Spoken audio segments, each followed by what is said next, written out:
L'événement, c'est la nouvelle série, la nouvelle saison de The Crown. Pauline, elle est comme une ouf, tout le monde est complètement dingue. Ça démarre sur Netflix et on en parle juste après le recommandé.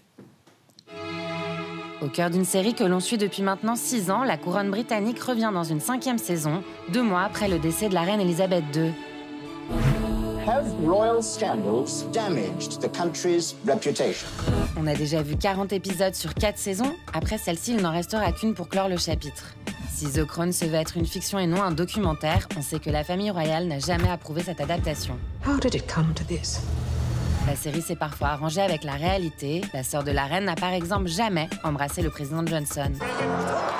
Et Elisabeth II n'est pas aussi stratège que la série sous-entend. Tous les dialogues avec ses premiers ministres sont inventés. Power is nothing without authority. Pourtant, The Crown a révélé certains événements fidèles à la réalité. Le prince Philippe s'est effectivement plaint à la télévision de la faiblesse du salaire de son épouse. Une réalité retranscrite dans les moindres détails. Alors si la frontière est mince entre réalité et fiction, You remain loyal to this family. Very silent. comment The Crown entretient-elle le mythe autour de la famille royale? Eh ouais, ça démarre demain sur Netflix et tout le monde est en train de se chauffer. La nouvelle saison de The Crown. Bonsoir Thomas Pernet, vous êtes journaliste chez Point de Vue et vous venez de publier Altesse en détresse quand les psys s'invitent chez les têtes couronnées aux éditions Flammarion. Alors, est-ce que la série The Crown entretient bien le mythe de la famille royale ou est-ce qu'elle le salit? Écoutez, là où c'est vraiment difficile, et c'est toute la question, c'est de savoir comment, enfin, certains ont vu, mais on n'est pas là pour raconter, comment va être traité Charles III. Parce qu'en fait, là, le roi Charles III, il affronte 3 événements planétaires. Le premier, c'est cette saison 5 de The Crown. Et honnêtement, à la saison 4, je ne sais pas si vous vous souvenez, il n'était vraiment pas épargné. C'était vraiment... Les marcheurs blancs? Ouais. Non, c'est notre série. Pardon. Ouais. Donc il y a ça. Il va y avoir les mémoires du prince Harry en janvier. Et après, il y a son couronnement. Donc là, c'est la première épreuve planétaire. Et bien sûr, tout le monde tremble à Buckingham. Est-ce que qui regarde The Crown? Ah oui, moi, tout le temps. Pourquoi tu aimes The Crown? Moi, j'adore. Je trouve que déjà, j'ai l'impression que tout est vrai. Précisément, les personnages sont tellement bien faits, en immersion, en empathie avec eux. J'adore les personnages et je trouve que la réal est folle. Rien que le générique, déjà, quand ça commence, je suis comme ça. Je trouve que tout est beau, c'est hyper esthétique. Je me sens faire partie de leur famille, quoi. Agnès? J'adore The Crown. D'abord, je découvre la couronne et la famille royale. En fait, c'est vraiment ce qui m'intéresse. Et les personnages me touchent, moi, énormément. J'adore les changements de casting toutes les saisons. Parfois, on est un peu contrarié. On se dit, oh là là, j'adorais Claire Foy ou j'aime Coleman. Mais en fait, la reine, à chaque fois, prend une dimension différente avec le changement de casting. Donc, et c'est à chaque fois une nouvelle tragédie, finalement, chaque saison. Et je trouve que c'est quand même plein de sentiments mélangés, contrariés par l'histoire. Je trouve ça extrêmement moderne de vivre ça. C'est de la mythologie moderne, quoi. Asma? Moi, j'adore. Et j'adore pour une raison très simple, c'est que j'ai l'impression d'être une petite souris. Et on me donne l'occasion, tout d'un coup, et à nous tous, de regarder l'envers du décor et d'être, en fait, toujours extérieur. Donc, on n'est pas dedans, mais tout d'un coup, on a les secrets. Et les coulisses, et l'envers du décor. Et ça ne dénature pas du tout le fantasme. Au contraire, ça le renforce. Ouais. Il y a une profondeur psychologique Toi, aussi tu des cliques, personnages. Yacine? Ouais, je trouve juste dommage qu'on n'aborde pas tous les secrets, notamment celui où on montre que c'est des reptiliens. C'est vraiment juste dommage. Mais à part ça, c'est vraiment l'ambiance qui est top, quoi. Franchement, on n'est pas loin. Ouais. J'aimerais qu'on regarde un extrait du prince Harry. C'est le seul membre de la famille royale qui s'exprimait publiquement sur la série The Crown. On regarde le prince Harry. And how do you feel about The Crown? They don't pretend to be news. It's fictional. But it's loosely based on the truth. Yes. Of course it's not strictly accurate. Of course it's not. But loosely... But you do think loosely it does feel like... It gives you a rough idea about what that lifestyle and what the pressures of putting duty and service above family and everything else, what can come from that. I'm way more comfortable with The Crown than I am seeing the stories written about my family or my wife or myself. Je le rappelle, ça démarre demain sur Netflix. Tout le monde est comme ça sur la nouvelle saison. Qu'est-ce que vous attendez de cette saison? Forcément, c'est les années noires, donc c'est les années terribles. C'est vrai, vous le dites, et on le dit, c'est hyper bien fait. On a envie de voir, on y croit, mais d'un autre côté, le vrai problème pour la monarchie, c'est que c'est de la fiction. Alors là où c'est super, c'est que même quand c'est pas vrai, c'est plausible. Nous, on a fait un fact-checking à Point de Vue, on s'est amusé, forcément, on est là. Oh, est-ce que tu crois que Vous êtes là, très fort chez Windsor, Point de Vue ce tableau était là? Ouais. On est un peu entre spécialistes, donc des fois, on se dit arrêtons, C'est vrai on s'arrête quand même. Pardon, c'est la quand même aux meilleure, téléspectateurs. Et, mais pour les jeunes générations, par exemple, qui n'ont pas connu les événements, c'est tout un problème, parce qu'ils vont se dire, ce que je vois là, Diana, et c'est le grand moment, là, cette saison. Est-ce que c'était vrai, est-ce que c'était pas vrai? Et d'ailleurs, à la saison précédente, les équipes du Prince Charles, parce qu'il était encore le Prince Charles, disaient il faut mettre un message, ceci est une fiction. Netflix, ils s'en foutent, hein, pardon de parler comme ça, mais c'est une machine planétaire. Mais et puis c'est génial. Alors ils l'ont fait là juste pour le trailer avant la sur bande-annonce. YouTube. Juste sur le trailer sur YouTube. C'est Oui, pas mais sûr que ça soit c'est sur... pas juste sur le trailer sur YouTube, c'est un trailer qui est vu par des millions de personnes Bien dans le sûr, monde. mais ce que voulait le gouvernement si britannique, par la voix du ministre de la Culture à la saison précédente, c'est que ça soit avant chaque épisode, ceci est une fiction. Que c'est une fiction. Aujourd'hui, c'est pas le cas, on verra pour la saison 5. J'aimerais qu'on regarde un extrait entre des choses vraies et des choses fausses dans The Crown. What was it about her that made the biggest impression on you? She was very original and lots of fun. Well, I remember thinking what a very jolly and amusing and attractive 16-year-old she was. I see you're going to bring a deep and lasting joy to the nation. And if I may say, you both look very much in love. Of course. Whatever in love means. Oh, yes, absolutely. Whatever in love means. En fait, moi, je fais pas la différence. C'est ça qui est terrible, c'est ça qui est génial. En plus, cette séquence, elle est terrible. Enfin, on l'a tous en tête si on s'intéresse au mythe Diana et Charles. C'est quand même, peu importe ce que veut dire l'amour. Et là, on pense tous à Camilla. Parce que nous, on connaît la fin de l'histoire. Alors, est-ce qu'à l'époque, normalement, visiblement, ce que dit le prince Charles, c'est qu'il a quand même essayé... Mais c'est intéressant ce que vous dites, parce qu'on connaît tous l'histoire de la reine d'Angleterre. Moi, ça me passionne aussi. J'ai une copine qui a même appelé son chat Windsor. Oh.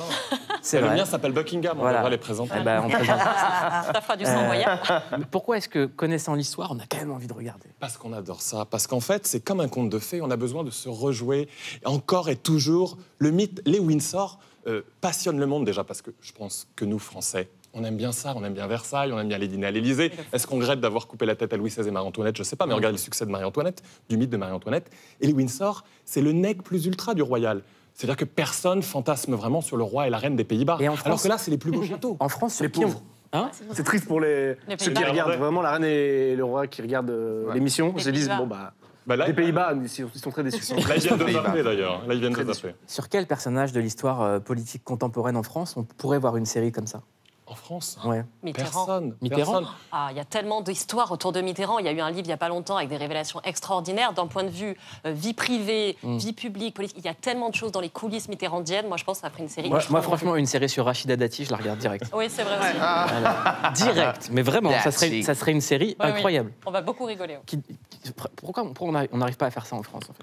Déjà, on n'a plus de famille royale, donc c'est compliqué. Déjà, donc, si vous voulez, moi, je veux bien être roi et on fait bonne réponse. Très bonne réponse. Très bonne réponse. Bonne réponse. Yacine, bonne réponse. Bonne réponse, mais il y a encore plein de nobles, il y a plein de gens qui prétendent à la couronne de France. Moi, je serais chaud de voir une série sur eux, galérer dans le métro et tout. Ça doit être normal, tu vois. Mais on galère pas, moi je suis venu en carrosse, c'est un 6 chevaux, C'est je l'ai vrai garé là. Ah, stylé, fais-moi faire un tour. Est-ce que vous voulez qu'on je vous fasse un kiff à tous qui regardent Click ce soir sur Canal+? Est-ce que vous voulez un grand kiff? Netflix nous a passé en clair sur Canal+, le premier extrait inédit de la saison qui démarre demain. Ça vous hype ou ça vous hype pas? Mais Moi, j'en Moi, pas du tout. En plus, c'est Margaret. On va regarder quand même. Voilà. Without sun and water, crops fail. Lilibet, let me ask, how many times has Philip done something? Intervene when you couldn't. Be strong when you couldn't be. Be angry when you couldn't be. Be decisive when you couldn't be. How many times have you said a silent prayer of gratitude for him and thought to yourself, if I didn't have him, I'd never be able to do it? How often? Peter was my son. My water. And you denied me him. I denied you as queen, not as your sister. Alors. Pour ceux qui ne connaissent pas la série, ça c'est un des nœuds vraiment de tension de toute la série, c'est qu'en fait la reine a refusé à sa sœur Margaret de lui permettre d'épouser Peter qui était son grand amour et toute sa vie elle va lui reprocher, ça va être quelque chose de terrible entre elles. En tout cas, Agnès, elle a les larmes aux yeux avec cette scène-là. Non, mais Ça va j'ai aller, Agnès. vraiment hâte Non, mais ça va être- de voir en plus ces années 90 qui s'approchent un petit peu. Thomas Pernet, qu'est-ce que ça vous a fait quoi cette scène? J'ai eu la chance de la voir. Je trouve qu'elle est très très bien jouée. Comment ça, vous avez vu la série? J'ai écrit on a écrit La série. La série, c'est incroyable. J'allais dire, c'est. On a l'auteur de la série. Bravo, C'est félicitations. Incroyable. Je pense que cette parlait hyper bien Tom français. Cruise pour la prochaine saison. Je pense que cette scène, elle dit vraiment quelque chose sur la monarchie. C'est-à-dire qu'en fait, peu importe les individus, c'est la fonction. Et la C'est la réelle aussi. couronne, c'est la couronne qui prime. Et c'est affreusement inhumain, mais c'est aussi ce qu'a réussi Élisabeth II. Ça peut nous paraître terrible, et ça l'a été terrible pour Margaret. Et c'est très très bien mis en image et très bien joué, mais c'est aussi ça une monarchie aujourd'hui. Et moi, ce qui me passionne, c'est de savoir comment on vit, comment on survit. Pas seulement quand on est la reine, mais quand on est Moi, ce un qui me prince passionne, c'est cadet, qu'on a sa sœur. une des seules personnes en France qui a vu la série avant Tout le monde demain. Ah, racontez-nous, qu'est-ce que vous en avez pensé? Ah oui. Rien à vous raconter. 9h01, elle est en ligne. Non, mais sur 10, sur une note sur 10. Ouais. En fait, ce sont tous des note sur 10. victimes. Ouais. Ce sont tous des victimes, en fait. Votre plaisir-o-mètre. Quelque part. Un plaisir 9 sur 10, ça, c'est le Moi, je suis maximum. un big fan, mais j'ai adoré la 4e avec Emma Corrin. Et là, vous allez voir Charlie et Diana, ils sont exceptionnels. Si vous aimez les changements de casting, vous allez vous régaler, c'est aux petits oignons. On est sur 9 sur 10 quand même, c'est énorme. C'est très très bon. Mais elle est critiquée, cette saison, dans la presse, un peu. Surtout par exemple, l'ancien Premier ministre, John Major, qui dit c'est un tonneau d'absurdité. Forcément, c'est vrai qu'il y a quand même des libertés. Et l'actrice de Shakespeare in Love aussi a dit que c'était très mauvais. Moi, à titre personnel, et la rédaction de Point de Vue trouve ça super. Moi, ma mère, elle a envie de le voir. C'est son anniversaire, elle a envie de le voir. Oh, bon anniversaire! Ah ouais, oui, c'est vrai que tu l'avais dit.